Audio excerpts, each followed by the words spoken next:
মৰমৰ ছাত্ৰ-ছাত্ৰীসকল, আজি মই এই ভিডিঅ'টোত আলোচনা কৰিম ভাৰতীয় সংস্কৃতি পাঠটোৰ সকলোবোৰ প্ৰশ্ন উত্তৰৰ বিষয়ে। সো তোমালোকে ভিডিঅ'টো মনোযোগ সহকাৰে ফাৰ্ষ্টৰ পৰা লাষ্টলৈকে চাই থাকিবা।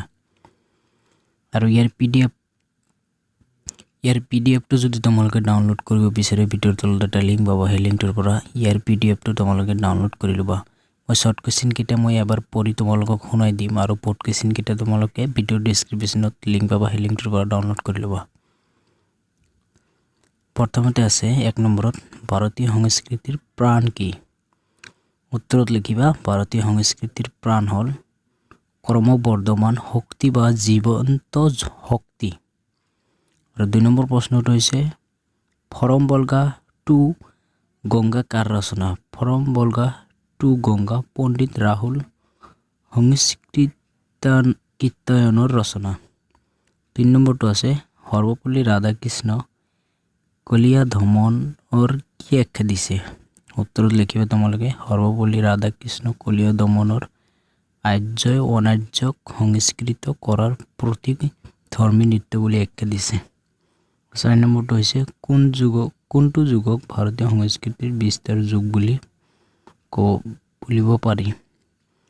প্ৰকৃতপক্ষে বৌদ্ধ ধৰ্মৰ প্ৰচাৰ যুগক ভাৰতীয় সংস্কৃতিৰ বিস্তাৰ যুগ বুলিব পাৰি। 5 নম্বৰটো হৈছে, শিৱ আৰু শক্তি পূজাৰ মূল ক'ত আৱিষ্কাৰ হৈছিল?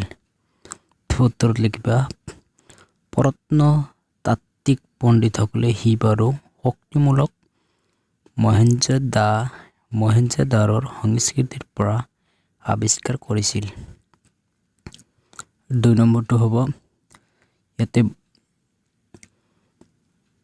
ইছলাম ভাস্কৰ্যৰ মূল সম্পদ হ'ল, লিখিবা তোমালোকে, ইছলামীয় ভাস্কৰ্যৰ মূল সম্পদ হ'ল ঘটনাৰ সৰলতা আৰু সূক্ষ্মতা।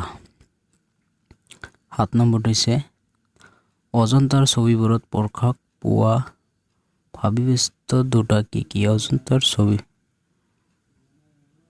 প্ৰকাশ পোৱা ভাবিবস্তু দুটা, এটা হৈছে সন্ন্যাস জীৱন আৰু আনটো হৈছে সামহীয়া জীৱন। 8 নম্বৰটো হৈছে, গান্ধীজীয়ে নতুন যুগৰ ভাৰতীয় সংস্কৃতিৰ সমন্বয়ৰ বস্তু হ'ব লাগে বুলি মত প্ৰকাশ কৰিছে।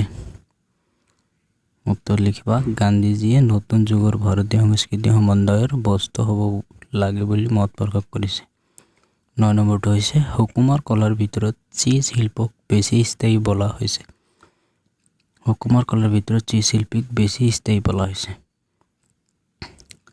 আৰু বোৰ্ড কুৱেশ্যন কেইটা ইয়াতে দিয়া আছে, তোমালোকে ভিডিঅ'ৰ তলত লিংক পাবা, সেই লিংকটোৰ পৰা তোমালোকে ডাউনলোড কৰি ল'বা। আৰু যদি তোমালোকে ডাউনলোড কৰিব নোৱাৰা, ভিডিঅ'ৰ তলত কমেণ্ট কৰি মোক জনাবা, মই জনাই দিম কেনেকৈ ডাউনলোড কৰিব লাগে। আৰু চেনেলটো ছাবস্ক্ৰাইব কৰি থবা, মই সদায় এটা নতুন ভিডিঅ' আপলোড কৰি গৈ থাকিম। চ' তোমালোকে কিবা যদি বুজি পোৱা নাই, ভিডিঅ'ৰ তলত কমেণ্ট কৰি জনাবা, মই বুজাবলৈ চেষ্টা কৰিম। চ' আজিৰ কাৰণে ইমানেই, সকলোবোৰ দিয়া আছে।